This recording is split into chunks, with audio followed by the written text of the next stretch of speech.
Bonjour, je suis Monsieur Korichi et bienvenue dans cette nouvelle vidéo où je vais vous expliquer comment utiliser une machine virtuelle. J'insiste, c'est juste comment utiliser une machine déjà prête. Ça m'arrive souvent avec les étudiants ou les élèves de préparer des machines virtuelles et de leur demander de les utiliser. Une erreur que tout le monde fait souvent, c'est d'aller utiliser ma machine virtuelle directement dans mon espace. Mais mon espace, au mon serveur NAS est protégé, donc ça ne va pas fonctionner pour vous. Donc qu'est-ce qu'il faut faire? Il faut d'abord copier la machine virtuelle chez vous. Faites une copie chez vous. Donc par exemple, je prends l'exemple de Windows 7 Pro là. Donc s'il est dans mon espace, il faut faire une copie.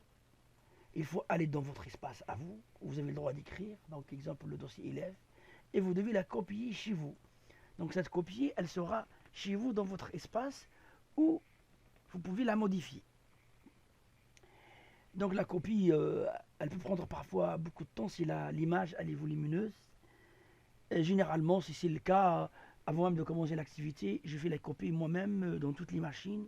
Comme ça, les élèves ou les étudiants ne vont pas attendre beaucoup pour faire les copies. Alors sinon, en attendant la copie que se fait, il faut lancer l'outil qui s'appelle VMware Player. Moi, j'utilise la version 15. Chez nous, on utilise beaucoup la version 12. Il n'y a pas vraiment une grande différence. Donc, il suffit de la lancer et ça va se lancer. Moi, exceptionnellement, je vais la lancer en mode administrateur parce que je n'ai besoin pour des raisons de sécurité chez moi. Donc, voilà, je lance la machine virtuelle. Comme vous voyez, il n'y a aucune machine virtuelle. Je vous conseille, s'il y a des machines virtuelles avant, il faut les effacer pour commencer proprement. Alors nous, on ne va pas choisir créer parce qu'on ne va pas créer une machine, on va l'utiliser.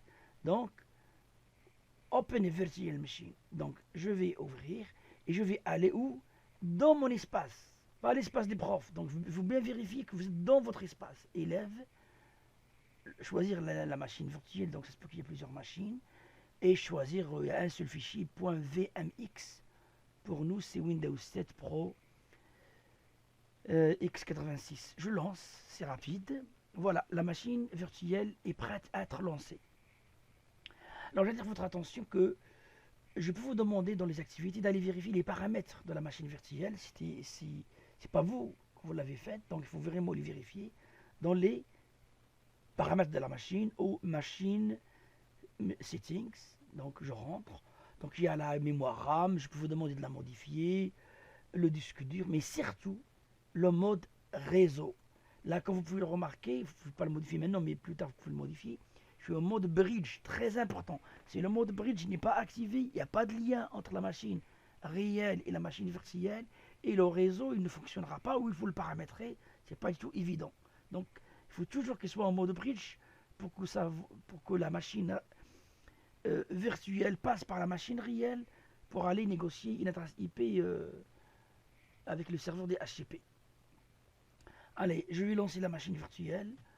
Alors, il vous pose la question moved ou copied. On reparlera plus tard c'est quoi moved pour garder les paramètres, mais souvent, il faut laisser les choix par défaut I copied it. Alors moi j'ai une belle machine, donc ça va trop vite. Chez vous, ça se peut que ça prend un peu de temps. Voilà, donc ma machine elle est prête. Je peux passer en mode plein écran. Et là je suis vraiment dans une machine sous Windows 7. Ça arrive qu'une fois que la machine a été lancée, les étudiants ou les élèves veulent voir les paramètres. On n'est pas obligé de ressortir. Hein. Il suffit d'aller dans Player et d'aller dans Manage et choisir Virtual Machine Settings et on retombe dans les mêmes paramètres que j'avais expliqué au début. Et là, rappelez-vous, sur les paramètres réseau, là je peux changer.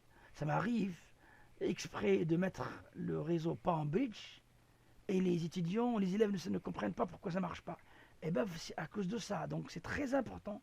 Si vous voulez que ça fonctionne, il faut absolument passer en mode bridge. Voilà, j'espère que c'est clair pour vous comment utiliser une machine virtuelle. Cette vidéo est à présent terminée. Merci de votre attention et à la prochaine.